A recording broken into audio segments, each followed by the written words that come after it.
With the NBA draft being a few days away, I'm going to be ranking every single prospect in this upcoming draft into a tier list for today's video. I already did my top 30 prospect rankings for this upcoming 2024 NBA draft, ranking them from 30 to 1. Go check that video out if you haven't. But for today, we're going to be putting every prospect and more than 30 of these guys into a tier list on what I think they could become in the NBA. So what is going on, everybody? How is everybody doing today? We are here on a tier list maker. I will leave a link to it in the description below. Shout out to Herb Jones' burner on Twitter, not actually the real Herb Jones, for letting me know of this tier list. So I have 6 tiers on what I think these prospects can be. So we have future all-star. I don't even know if anybody is going to make that tier. We have good starters in the league. We have a good role player or a specialist. They may just be really elite one day at one specific trait. Boomer bust prospects. So that could be a future all-star, but that could also be an unplayable player. We have limited upside, somebody that could probably go in the middle to the end of the second, maybe an okay bench warmer throughout his career. And then the last tier,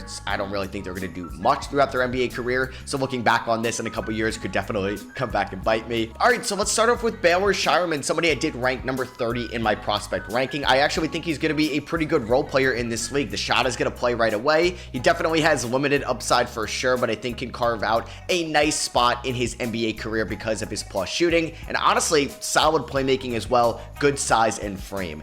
Devin Carter, man, everybody's starting to get on the Devin Carter train. There's a chance he goes top 10 in this upcoming NBA draft. I think he's going to be a good starter throughout this league. Yes, he could be a good role player, but I think he can even be a tier above that and somebody that could be a top 4 player for you on a championship team because of his high motor, his ability to defend, his ability to crash the glass and can hit big time shots. Dylan Jones, what do I think Dylan Jones has? I think Dylan Jones does have limited upside. I don't think he's going to be as good of a player that like a Baylor Shireman can be because of his weird frame. He's got a good wingspan, but he's a little bit undersized for a wing. The analytics do love him. He just missed out on my top 30. I don't think he's a boomer bust. I think he's a pretty safe, limited upside prospect, but somebody you could definitely take early in the second. Bob Carrington. I think Bob Carrington's going to be a good starter in this league. Bob Carrington is a borderline top 15 player for me. I think he could be an above average point guard in this league. He can even be a combo guard because of his good looking jump shot and his ability to create shots for others as well. Dalton Connect. Do I think Dalton Connect is going to be somebody that is a good role player in this league or a good starter? I think he could be a good starter. I don't think he's going to be someone that could average 25 points a night. But if you told me in 2 years from now, is Dalton Connect averaging 18 plus points on a semi-competitive team, I wouldn't be too shocked. I would be shocked if it was a team competing for a finals or a conference finals, but I do think Connect can be one of the better off-the-bench scorers in this league or a third or fourth shot creator on a solid team. Cody Williams, easy boomer bust. I think the defense can actually play right away because of his wingspan, because of his lateral quickness, but there's going to be some dark days offensively. He's got to go through the ebbs and flows of things because he sometimes gets a little passive, sometimes juggles the ball when he's attacking the rim, and with NBA defenders being stronger, quicker, and smarter, he's going to have to adapt to the NBA level. There's a chance he could go 5. I mean, there's been talks about him to Detroit at 5. There's a chance he could be the best player in this draft. There's a chance he could be not even a top 30 player in this draft, but you hope the intangibles alone are going to make him someone that trends more towards boom than towards bust, but definitely a boomer bust prospect in this class. Harrison Ingram, honestly, I don't know. It's either last year or limited upside. I'm not a big fan of Harrison Ingram, but I actually don't think he's that far off from Dylan Jones because I think he's actually going to be a pretty good shooter in this league. A weird size as well because I don't think he's as quick to be on the perimeter as a defender, but he's definitely too small to be inside. But I think he's going to be a consistent enough shooter where he could be an end of the bench player one day. All right, we have old Chomshi here coming over from the NBA Africa Academy. Oh man, I think this guy should have stayed another year playing professional basketball before going over to the NBA. He does have limited upside. He could be boomer bust, but I'm not a huge fan right now. I think if he maybe took another year of improving his feel for the game, his offensive touch around the rim, he could have been a little bit higher. I wouldn't use a top 45 pick on him, and I do think he trends to be more boomer bust than limited upside because his floor is a lot lower than Harrison Ingram or Dylan Jones. So he's going to be in the last tier for me. But hey, maybe if it gets under the right developmental system and he really adapts to the NBA style of play, I could look like an idiot in a few years, and I'm okay with that. I'm rooting for the kid. We have Zachary Risachet. Do I think Risachet could be a future all-star? I do. I do think there's a percentile of Risachet's career where he can average in the upper teens and be one of the more efficient floor spacers in this league.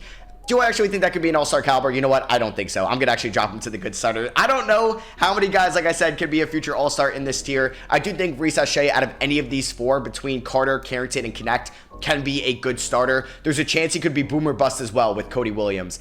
And honestly, I kind of want to trend towards that. Yeah, he's my 4th ranked prospect, but there is a lot lower of a floor because he may not be good defensively. He may not be quick enough, strong enough. He may not be good at finishing at the rim.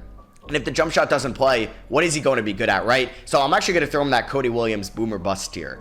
Bronny James. Bronny James, like, at his peak of his career, could be a good role player. I'm not going to say, you know what, he's in the last tier right now. I would not use a top 45 pick on him. Would I take him in the 2nd round? Sure. I would take him in the back half of it. You really have to go into the right developmental system, and that's kind of what this last tier is, where pretty much your highest upside in your career is a good role player, but I think it's going to take some time, and obviously there's a lot of variance if you're going to invest 3 to 4 years into a prospect's development. So that's pretty much what that last tier is going to be, and some guys that are just not NBA ready whatsoever. Going in the boomer bust tier, we got Matas Buzelis. If he doesn't become a consistent enough shooter, there's going to be a lot of limitations to his game, but if he becomes a knockdown 3-point shooter and the versatility with his ball handling ability and his size in the half court and his actually plus defensive ability, which I'm actually growing on, yeah, he could be one of the best players in this class for sure, and he could be a future all-star. Like, this tier of Cody Williams, Buzelis, and Zachary Reese-Shea, they could all be future all-stars, or they could be your Mario Hezonjas of the world and could be out of the league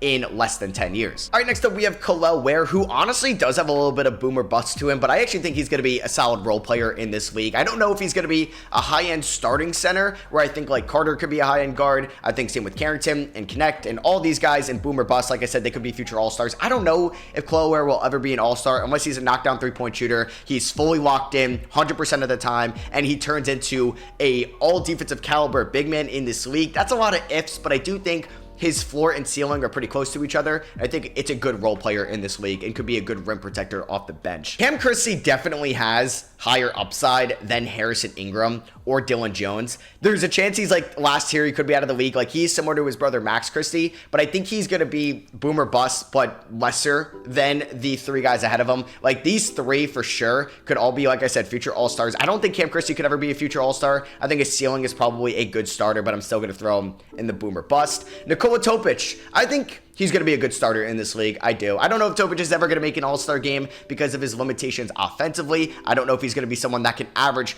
in the upper teens of points per game, and is he ever going to be ball dominant enough where he can average the most amount of assists in a league? Like, we looked at Halliburton leading the NBA in assists, and he was an all-star starter, but I don't know if Topic is ever going to have a more polished offensive game. I'm a big fan of Adem Bona in this league, and I think he's going to be a great role player. He's going to be that high energy. He's going to run up and down the floor, dive for loose balls, make some big-time blocks off the bench for you, and I would 100% take him in the 1st round, at the end of it, or early in the 2nd. I'm a big fan of Adem Bona. Tyler Smith. Oh man, I think he could be a future all-star, but I think he's also going to be somebody that, honestly, I think could be a good starter in this league. I don't know, like I said, all-star, it's tough to say, but he's someone that can create a lot of mismatch defensively because he could play the 3, the 4, the 5, the handle could play at the 3, the defense can play at the 5, and he's a really good shooter as well. He's one of the best shooting big men in this draft, if not the best shooting big man in this draft. Man, Rob Dillingham. He is all over the place. There's been talks that he may not even go top 15 in this draft. I think Rob won't be a future all-star, but I think he'll be a good starter. I mean, he could be like a 6th man. So yeah, I'm going to put him at the good starter role. He can create his own shot. He can finish at the rim. One of the best finishers in this class. Probably the quickest player with the ball in his hands in his class. He's not going to be a good defender though, but there's plenty of good offensive players that are good starters, but not good defenders overall. So Dillingham, I still think is a top 10 player in this class. I think I had him ranked 6th. Good starter for me. Juan Nunez, I think he's in the last tier. It's a developmental system thing for him for sure. Antonio Reeves out of Kentucky, limited upside. It's going to be end of the 2nd round, really limited athleticism, and we'll see if the defense is going to play at the NBA level. I do think Alex Sarr is going to be a future all-star, mainly because I do think he's the best player in this class, and I think his defense is elite right away. And if his offensive game develops in the way I think it will, especially if he's in a great environment like a Houston or a San Antonio or an Atlanta or maybe even Washington one day, if they get a good playmaking point guard, he's going to be an elite two-way player, and in my opinion is the best player in this class, and he's definitely my most confident all-star prediction. Kyle Filipowski.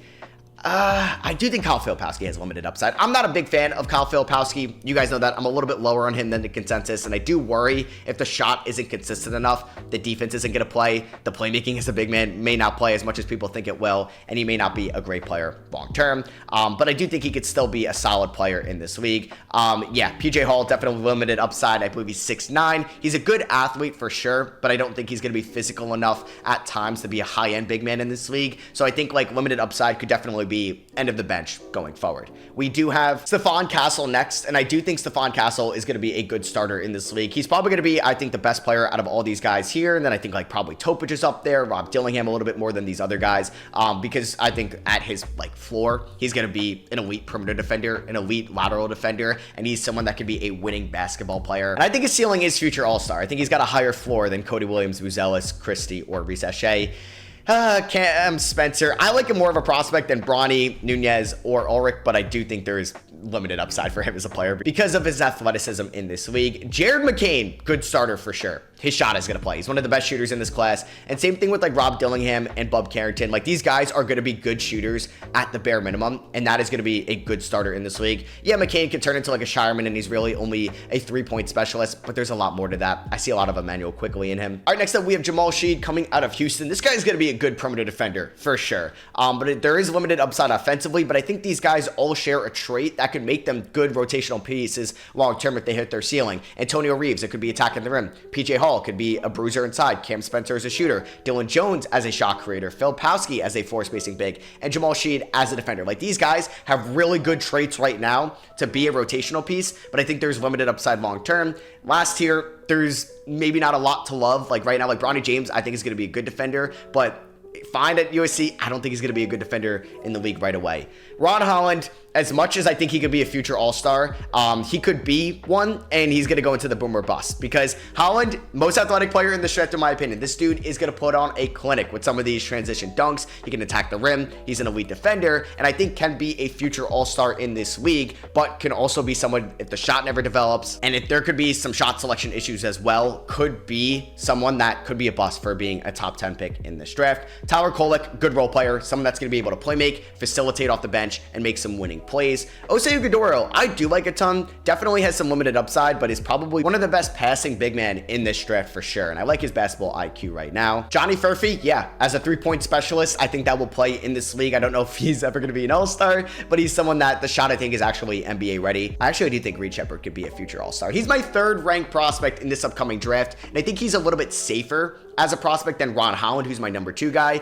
because Reed Shepherd is going to be an elite shooter. They can be contested, they can be wide open, off the dribble, catch and shoot. He is the best shooter in this class, in my opinion, and I've been saying that for months now. And I think the playmaking is there where he could be a good backup point guard, combo guard. Yes, there are defensive limitations, but we've seen bad defenders make all-star games before. I don't think anybody here I could put a stamp on as like a future Hall of Famer like Wemby last year, a future MVP candidate like Wemby, but I think a lot of these guys can be good starters, and a few could be future all-stars. That's what I could say right now. Jalen Tyson, I think could be a good role player in this league. I like him a little bit more than everybody else in limited upside, and I have a 1st round grade on him. Dude loves physicality. He loves attacking the rim, and I think could be a good role player for a very good team. Deron Holmes, I think could be a good starter in this league as a big man that can space the floor a little bit, but can also run protect and work out of the post. I like him more than like a Kyle Filipowski and like in a Dembona, but I do have Kalo Ware in here. You know, I'm actually going to drop him because I think he is a little bit lower upside than some of these guys here. Bobby Klintman, boomer bust prospect for sure. I think he has higher upside than everybody in limited upside, but I can't say confident enough that he's like elite at one trait where he's going to be a good role player, but he is an athletic guy. He can attack the rim. He's a good defender right now. I don't think as elite as some of these other guys ahead of him, but I'm a fan of Klintman. I think he goes in that Cam Christie 2nd round boomer bust guys for sure that you're kind of drafting on potential. So I'm actually going to just create their own tier because I feel weird putting them into a tier with guys that could go in the top 10 or the top 5. So Klintman and Christie are going to go into non-lottery boomer bust. Basically, Zach Edey could be that as well, but I think Edey, is just going to be a good backup big man in this league, and that could be a good role player for sure. I think he's in the tier of big man with Deron Holmes and Khalil Ware. Tristan Da Silva, I'm a big fan of. I think he's going to be a good role player in this league. Yeah, there's probably some limited athleticism upside, but he could do a little bit of everything, and that is going to play at the NBA level for sure. I think Jalen Bridges does have some limited upside, but I actually think if he goes to a team like Golden State late in the 2nd, could actually carve out a nice career. Donovan Clingan, do I think he could be an all-star? No, but he's going to be a good starter in this league. He's going to join his UConn teammate, Stephon Castle. Tijon Salon in the boomer bust. This guy could end up being a top 3 player from this class if he's able to create his own shots at the NBA level, which is a big if and is a question mark for him as a prospect. But the athleticism is there, the defensive upside is there, and the offensive traits are there, but will they translate to the NBA level? That's the boomer bust pick in Tijon Salon for sure. Justin Edwards, honestly, I think is a non-lottery boomer bust. He has a little bit more upside than these guys, just because of the athleticism, and he's so young as a prospect, but I think I'm going to throw him into the limited upside. I think he's better than the last tier players. Let's do 2 more Baylor players joining Jalen Bridges. Jacoby Walter, boomer bust for sure, and I honestly think Yves Missi is boomer bust. The athleticism is there for Missi, but he's somebody that I think if the feel for the game never really develops, he's going to be a tough big man to really throw out there. But I think if you wanted to put him in good starter, that's fine with me, but the boomer bust is there for sure. And Jacoby Walter, same thing. He's up there with Ron Howland as one of the more athletic players in this draft. I think he's going to be a good defender depending on the team he goes to,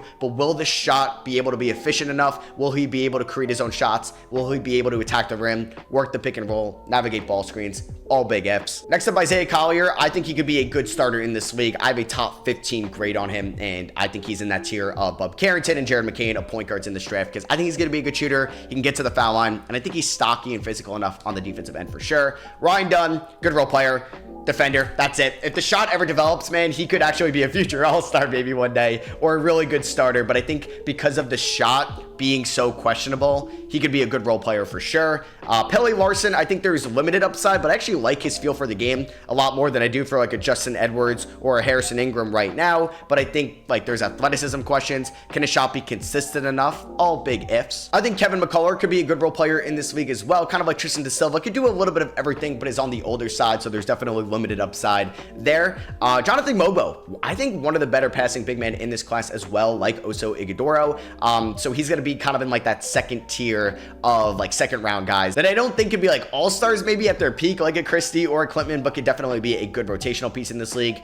Ooh, man, Keyshawn George, I think is in this boomer bust as well, because if the shot isn't consistent enough, if the defensive athleticism isn't there, there could be a chance where he's unplayable, because I don't think he's going to be a great playmaker or someone that could really elevate your team overall, but he could be a really good 3-and-D guy if he hits his boom, and I think is a little bit more safe as a prospect than a Klintman or a Christie. Melvin Ajinka as well, I think also could be a non-lottery boomer bust, but I'm going to throw him into the last tier. I'm not a huge fan of his game right now, but I think it's also tough for me, which I will admit, scouting these international guys, it's a different feel for sure. Like I could be way off on my Salon evaluation or Alex Starr, and definitely for the last tier guys like Nunez, Ajinka, or Shamshi could be completely wrong as well. All right, for AJ Mitchell, there's definitely limited upside, but I do think he could be a good facilitator in this league, and is probably my favorite lead guard out of anybody in this tier. I like him more than Jamal Sheed, but Komai Dadiet, definitely a non-lottery boomer bust guy. The shot looks great. He's so young. He's one of the more younger players in this class. I believe he's still 18 years old. He could flat out just not be a good player in the NBA for sure, but I do think if he hits his top peak, his upper percentile of what his career can be, could be a really good pick outside the lottery for sure. And then we do also have Terrence Shannon here, who I do think has limited upside, but I do think he could be a good role player in this league, kind of in that Tristan Da Silva or Kevin McCullough tier. For AJ Johnson, who spent time in the NBL, was actually a top guy, I believe, going to Texas. He's definitely my last tier. There is some defensive upside, but I think has maybe a higher ceiling than some of these prospects, but I don't know if the feel for the game is going to be great. Ethan Almanza is not entering the NBA draft, but I think could have been a first round pick. Potentially, I think he will be a first round pick next year. He'd probably go into the good role player if he was declaring. And with the rest of the prospects, I'm not familiar enough with them to really make a good evaluation, which would feel unfair if I did so. So that is going to be my tier list ranking for this upcoming 2024 NBA draft. Let me know what you agree with or disagree with in the comments. That was really fun to do. Shout out to Herb Jones's burner for suggesting me to do this and creating this tier list. Hope you guys did enjoy. Drop a thumbs up if you did. I love you guys, and I'll catch you on the next one. Peace.